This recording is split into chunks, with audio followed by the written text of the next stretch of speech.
Les grandes conclusions de notre exercice de prévision ce trimestre nous amènent à voir une continuité de la reprise économique au cours des 12 prochains mois. Évidemment, le support énorme au niveau des politiques monétaires des banques centrales à travers le monde, le support aussi au niveau fiscal des gouvernements est sans précédent.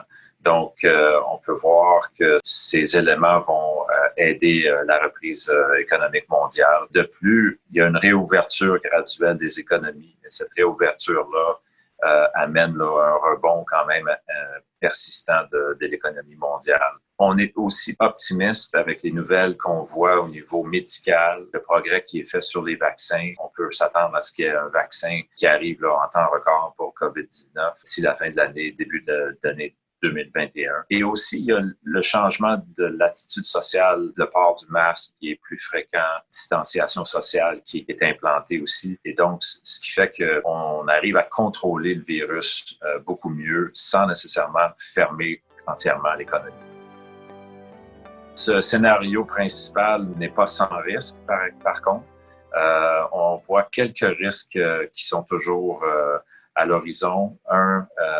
Les élections de fin d'année aux États-Unis pourront être un peu turbulentes, mais ça peut être un risque qui est positif ou négatif. D'un côté, évidemment, si une administration démocrate entrait au pouvoir, il y aurait des chances que le taux de taxation des corporations remonte, ce qui serait potentiellement négatif pour les marchés financiers, mais il y a aussi le fait qu'une administration démocrate n'adopterait peut-être pas ou poursuivrait peut-être pas les tarifs commerciaux que l'administration Trump a tant utilisés pendant ces 4 ans. Donc, ça pourrait être aussi un élément positif là, qui balancerait ce risque-là. Au niveau du pétrole, il y a toujours des risques. L'accord entre les pays producteurs de pétrole est fragile. Si on n'arrive pas à renouveler cet accord-là, ça pourrait créer une chute des prix du pétrole.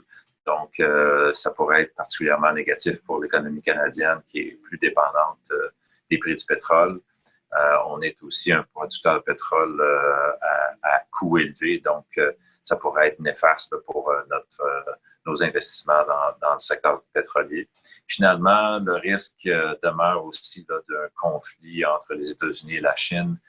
Conflit au niveau de la technologie, par exemple, on le voit, il y a des tensions au niveau des échanges technologiques.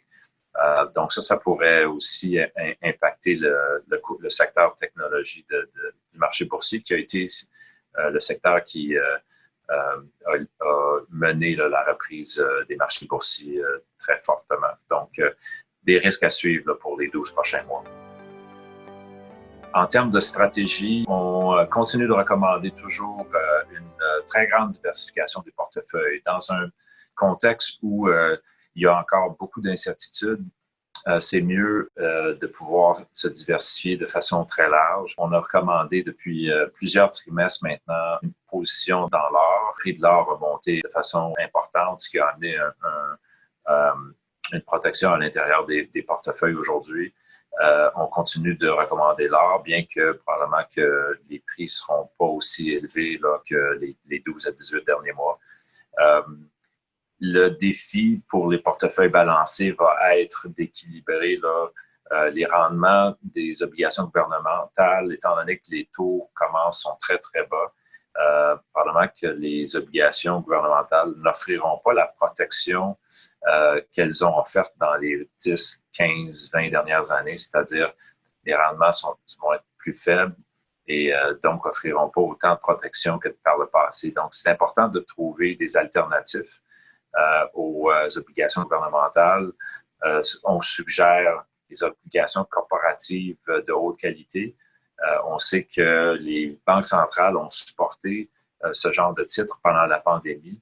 Donc, ça amène un certain degré de rendement plus élevé que les obligations gouvernementales. On suggère aussi des investissements dans les pays émergents. Il faut être sélectif, les pays émergents. Certains sont en mauvaise posture, certains sont en très bonne posture. Beaucoup de pays de l'Asie sont en bonne situation, meilleure situation financière. Et l'Asie et l'Europe ont aussi bien contrôlé la pandémie, mieux que, par exemple, les États-Unis. Donc, on pourrait voir l'Europe et une partie de l'Asie surperformer. Donc, une exposition à ces régions-là serait aussi souhaitable là, pour les 12 prochains mois.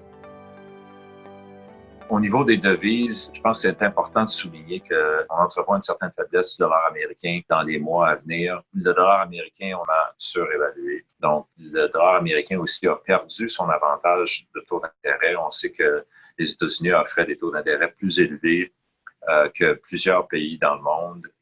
Et avec la politique de la Réserve fédérale maintenant, le dollar américain a perdu cet avantage de taux d'intérêt. Les États-Unis aussi ont un compte courant négatif et ils font face à une élection qui va être relativement controversée probablement d'ici la fin de l'année. Donc, c'est tous des éléments qui font que le dollar américain pourrait continuer de fléchir et protéger les portefeuilles là, au niveau de l'exposition du dollar américain. En revanche, il y a certaines devises étrangères, comme l'euro, par exemple, qui devraient se porter beaucoup mieux.